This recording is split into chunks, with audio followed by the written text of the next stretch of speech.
Good afternoon, good evening, good morning, wherever you are, my ageless achievers. It's good to be back. I have been somewhat conspicuous by my absence.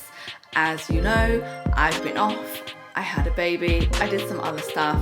We have some really exciting stuff coming. I really wish I could tell you about it, but I can't right now, but watch this space. Today, we are going to be talking all about the combination of dermal fillers with skin tightening devices. Patients often come into the clinic and they've often got this preconceived idea that either, yeah, they do want to do some dermal filler, or no, they definitely don't want to do some dermal filler. And it's quite interesting to see who is it who says yes to the filler and who says no. And there's quite often this perception that if you do an energy-based device, and by that I'm talking about laser, ultrasound, radio frequency, microneedling, something like this, it's somehow perceived as more natural. But what's the reality here? Can you truly just do one and not the other? Let's take a deep dive. Just brief public service announcement. The answer is going to be you will look better if you do both. So if you don't want to watch the rest of the video, just don't even bother skipping to the end. That's the outcome. We've talked extensively in the past about what it is exactly that makes you look like you're aging. And it's a combination of changes to the bone, soft tissue, and the skin. So we often need to use a different modality to treat these different areas. Of course, you can't just treat everything the same. For those of you who are new to the channel, let's just do a brief recap. Oh, and before we do the brief recap, I really hope that you are enjoying my mid-2000s gear and also lighting structure that I'm doing at the moment. We're just having a bit of a retro moment. So your support from bone is going to decrease with age, and one really good example of that is the change in the angle of the jaw over time. So it's going to change from being an I shape to more of an L, as we can see here. Between approximately age 30 to 50, the glabellar angle, so this part of the forehead, decreases, it looks flatter, and this is one of the reasons that we suggest you fill the forehead. I know that sounds completely off the wall, but it does have an impact on how people will perceive your age. We can also see some retrusion of the maxilla, which is just here.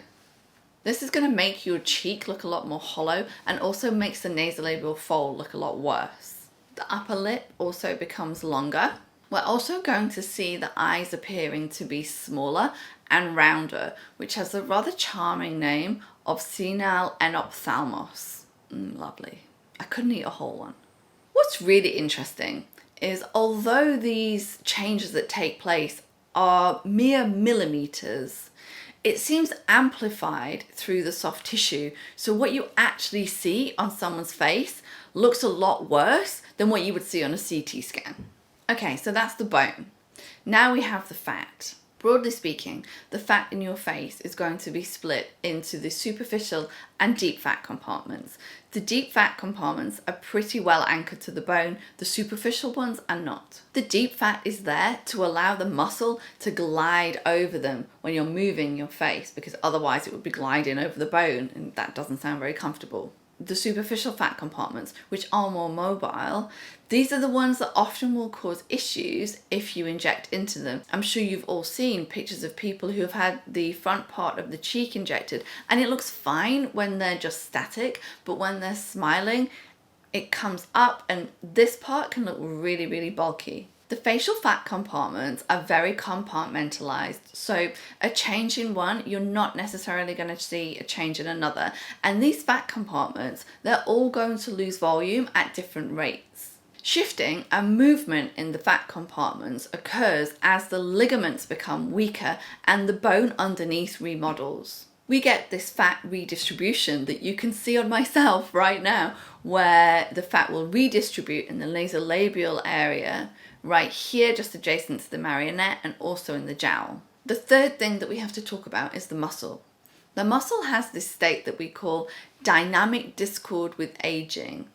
It's quite interesting because with the advent of these new procedures, like for example the EMface, that whole idea behind that is to tone the muscle. You would think that kind of goes against what we're doing with things like botulinum toxin, which relaxes the muscle. So which is the right answer here? It's true to say that the strength of the muscles in the face do get weaker with age. However, the tissue that it's pulling on also gets weaker with age, meaning you get these really odd kind of hyperdynamic movements. Here we can see the muscle of the orbicularis oris, which is around the mouth, overwhelming the soft tissues, which creates this really pursed kind of look as you get older. So what's the correct answer to the question that I just posed previously? Should we be doing EMface? Should we be doing toxin? I think it largely depends on what it is that's causing the facial sagging at that point. I don't see that there's much point in just doing one of these modalities. Like, for example, if you're just doing the EMface, I actually don't think it's going to give you much benefit. I think you do need to be doing combination, whether or not you're supporting the skin structure by putting some dermal filler underneath, or maybe you're doing a different kind of modality. For example, maybe you're doing some fractionated microneedling, but we'll come on to that later. Lastly, we have the skin, which of course ages. Firstly, the dermis will become thinner and weaker. Between the ages of 30 and 50, we produce an awful lot less elastin, and the glycosaminoglycans, which hold water in the skin, they actually increase in number, but they become increasingly more disorganized, which causes the skin to appear leathery. One of the main things which is really difficult to treat is the loss of elastin, causing this decrease in resilience of the tissue. It's also important to note that you actually do get more soft tissue as you get older. So you can see it's really not enough to just be using dermal fillers, for example, to reinflate the fat compartments which have lost the fat, or to try to mimic the bone using dermal filler. You really have to be using also a toxin to reduce the muscle pull in certain strategic areas. And if you can combine that with using energy-based devices, which are going to shrink wrap the skin a little more, that's how you're going to get your best results. So it's really not a one size fixes everything. Let's take a look at different methods to tighten the skin. The first is fractionated microneedling. This would be a treatment like INTRAcel, Morpheus 8, or Potenza. The idea behind fractionated microneedling is you'll have something that looks like a stamp that you place onto the skin, and when you activate the system, the needles will penetrate into the skin very quickly, although it does depend on the system. I use the INTRAcel, which has a spring inside, so it's only inside the skin for just a fraction of a second. And whilst the needles are in the skin, they will emit radio frequency.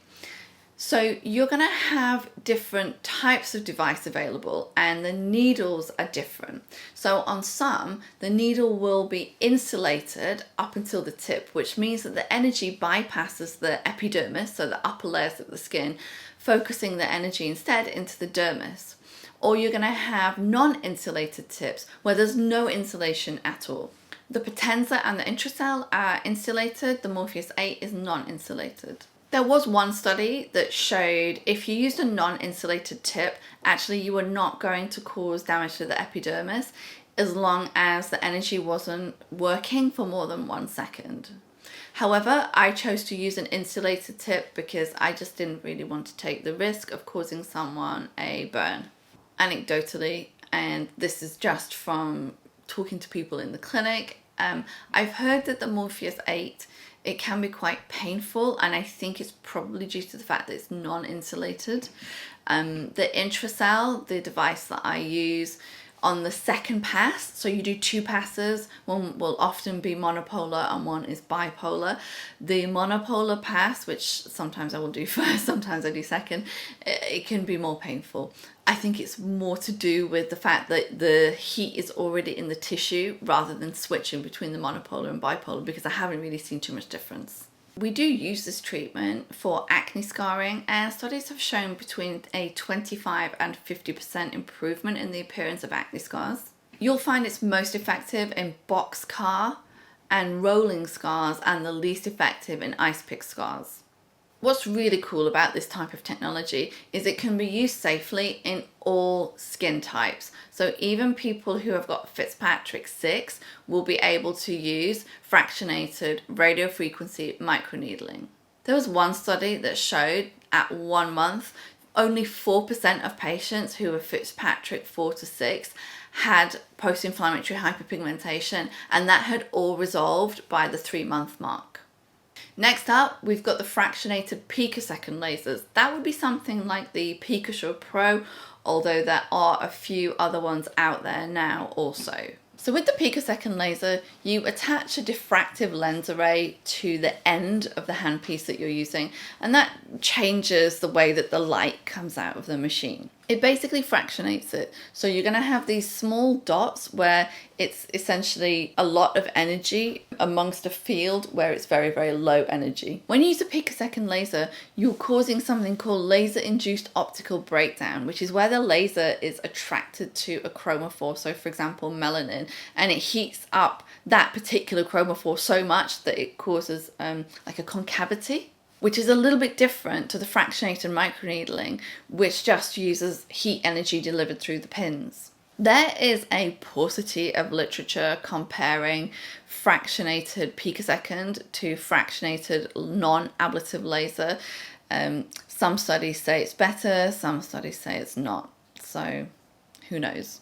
One thing in its favour is that it tends to have less downtime with less risk of post-inflammatory hyperpigmentation. One thought behind this is that the position of the laser-induced optical breakdown region is very superficial in comparison to other modalities where it tends to be deeper. And of course that's where the melanin is. When it comes to acne scarring, there have been a very small number of studies. In one study of only 20 patients, they found a 25 to 50% improvement in atrophic scarring. So should you be doing this or the fractionated microneedling if you have acne scarring? I'd probably go for the fractionated microneedling. Once you've exhausted that, then it's time to look at other options. Next up, we've got fractionated non-ablative lasers. There are tons of these out there. So you'll find them from companies such as Sciton, Cynosure, Cutera. Pretty much everybody who's got a laser will have a fractionated non-ablative laser in their stable. These lasers will target different chromophores depending on which device it is that you're using and what laser it is, so what the crystal is inside. So they will normally target 1440, 1540, 1550 or 1927. The way it works is very similar to the fractionated picosecond. They create these things called microthermal zones in the tissue which are coagulated. So you have these little bits that are coagulated, and then next to that you'll have this area which is skipped. The use of these lasers for acne scarring, fine lines, skin tightening, texture improvement has been really very, very well studied. It's less likely to cause post-inflammatory hyperpigmentation than a fractionated ablative laser. Nevertheless, cases of hyperpigmentation do occur in people with darker skin types, although this can be mitigated by playing with the settings and just decreasing the density.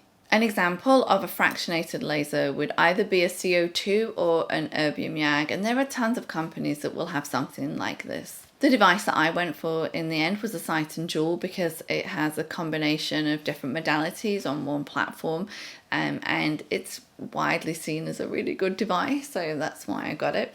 But there are quite a number of them out there. Photona, for example, have one. The chromophore of both of these devices, so the thing that the laser is attracted to, is water in both cases. However, they are a little bit different. For example, the energy from the erbium YAG is absorbed 16 times more than the energy from CO2, which means that there's less adjacent coagulation to the area of injury that the laser is causing, which is actually kind of both a good and bad thing, because it means that there's less risk of having any complications or any post-inflammatory hyperpigmentation, so it can be used on a wider variety of skin types and colors. However, the coagulation can sometimes be good if you're trying to get a really, really strong skin tightening effect. Many patients, however, would prefer the relatively easier downtime of having the erbium YAG because the skin will re-epithelialize more quickly. So it's in about 5 days as opposed to in about 5 to 10 days. And the redness, the erythema that you can get after these treatments, it does not last as long with an erbium YAG as it would with a CO2. So difficult choices. Broadly speaking, you would use an erbium YAG for skin discoloration or maybe fine wrinkling. But if somebody has really chunky, thick lines and wrinkles, you want to be using CO2 if you can. And actually, this just brings me to the whole point of the video, which is when you have an energy-based device, your result is going to be better than if you just did a dermal filler or a toxin on its own. Well, of course it makes sense, because if you're tightening up the skin and giving an improved surface of the skin, of course you're going to get a better result than if you're just adding more and more volume into the face. This episode, we've covered all about lasers and fractionated microneedling. Next episode is going to be ultrasound. Don't forget to subscribe to the channel if you want to see what's coming up next. And there's quite often this perception that if you do an energy-based device, and by that I'm talking about laser, ultrasound, radio frequency, microneedling, something like this, it's somehow perceived as more natural. Wow, I just realized that was a sign for the Insta360 to do something. What's it doing? Whiteboard mode. Okay, no, we're not trying to do whiteboard mode. That's what happens when you do this, I think. I think it goes into, yeah, it goes into whiteboard mode. Oh my God. But when you do this,